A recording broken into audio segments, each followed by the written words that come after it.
Whit Walker. Thank you. Joe, I appreciate your comments. I do represent on aquatics and I'm a swim coach. And I do appreciate the economics need to be looked at. 10 years ago, we had 3 pools that are now gone. The Maverick Club is now closed. Hamilton Town Club had an outdoor 50-meter pool that's now gone. WT had a 50-meter indoor pool that's now gone.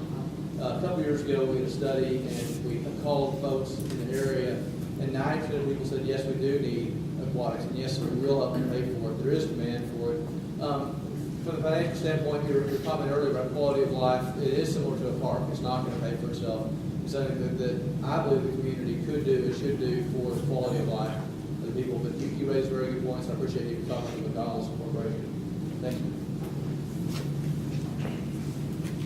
Just add to that, we believe it's a good idea, but it has to be something the community will support, and it requires that we work together to move that forward.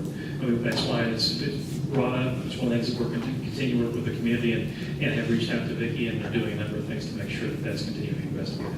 So I would agree with you. Thank you. Next question is from Alan Abraham. Standing. This is for Joe.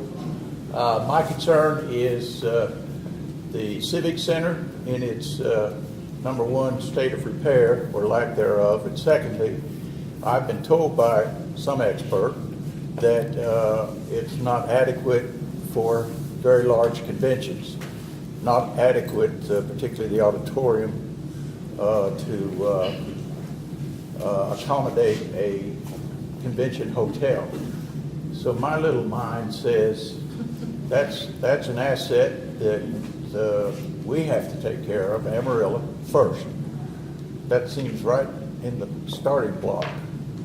Next to it then would be a serious look at the Herring Hotel as a structure that already exists and has great affinity with this country, with this city, and that it would be the easiest and best way to at least stage our way into a bigger convention hotel, if not the convention hotel. So I would like to hear, that's an example of my logic, I'd like to hear how this thing's going to progress. All I hear is a multi-purpose venue, which turns me off personally. A convention hotel, and I think we've got a great opportunity. And the parking, and we're definitely going to have to address that. And that looks to me like it's going to be more public than private.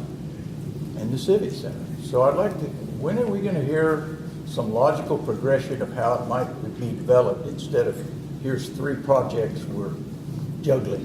Well, not disagree with you, but I'm going to disagree with you. Okay, go ahead. Can I sit down? Please. May I? First off, and let me thank you. And the reason I'll thank you is because I started down that road to answer that question before you asked it. And I reveled myself in another area. Right now, the city has already engaged with Decker Parent Sabatini as well as HBS, and commissioned a study, a facilities assessment. So they have hired an expert to take a look at those facilities and say, what is it that we have? What's our market out there? What are we lacking, and how do we go about doing it? What's the opportunities? What are we missing to capture? We also have heard, and from experience, and also have heard from others, that the hotel is an issue. When a meeting planner looks at booking the Civic Center, they not only look at what space you have, but hotel rooms. Absolutely. And they look at the hotel rooms in close proximity. Presently, the city has to, or the Civic Center and the CDD have to bus people. For some time, they would provide as many buses as people needed. The costs have gone up. The backhaul to get the buses back to Oklahoma City has gone up. Now they provide 2. Having a downtown hotel in its current arrangement or not would be a benefit.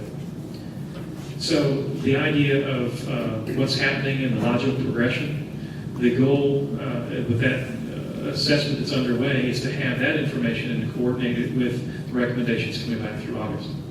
So the progression that we've given you, I would argue, is logical because I can't tell you what it costs until I know exactly what we're building. I can give you a range, but I can go through it. And so I also, to bring the operators on board and say, here are the options, here are the natures, and that's what's we're coming back, and that's the logic behind it, so that there's a full, thought-out process. If we came to this city and the public and said, here's the answer, instead of saying you're taking too long, they'd say, this deal's already baked. I already heard that. The deal's already baked. There's a thoughtful process underway, and we're asking for your help to come along the process. Okay, we'll put Civic Center first. Well, There's my suggestion. And that's going to be part of the recommendations. We'll take all that into consideration. And that's what we working with the city, and that'll be a process. We're also going to be back to you, as I talked about, in June or July, to come back and tell you where things are going as they come along that way. On parking, Melissa can address some of those issues as well. Actually, I was going to speak to the importance of the synergy of projects. If we just look at a public project, we're not going to get a very good public bang for the buck. And what we're trying to do, if we do multiple projects, it may overall, and likely will overall, require less public money because we're able to bring the private to the table. So that's why you look at that synergy of projects. That's why you look at something like a multi-purpose venue, and no decision's been made. But we want to look at enough projects where we can reduce the public part and bring in the private. And that's the way you do it. When you just look at a public project, you just have the public dollars. An example is we initially issued an RFQ for the hotel. This was over a year ago. We got 8 responses. It was narrowed down to 4 finalists. And before we were able to complete the RFP process, 2 of the 4 finalists dropped out. And what they told us was, we don't see other investment. We're the only private partner being asked to come to the table with minimal public investment. So what we know is that we have to have a synergy of projects. That's why we're looking at the multitude of projects at the same time to create enough of an impact to bring the private dollars to the table and minimize the public. Okay, thanks. The next person is Angela Newton. Angela, are you? Thank you. Well, I'm going to change my question because you've already answered it. My concern is for the people that you have planning to move into the housing units, are you planning on single people staying there until they're married and raising kids, or are you going to provide an area to raise children downtown? And what's your safety factor with that? Well, I think safety is created by bringing people downtown and by developing downtown.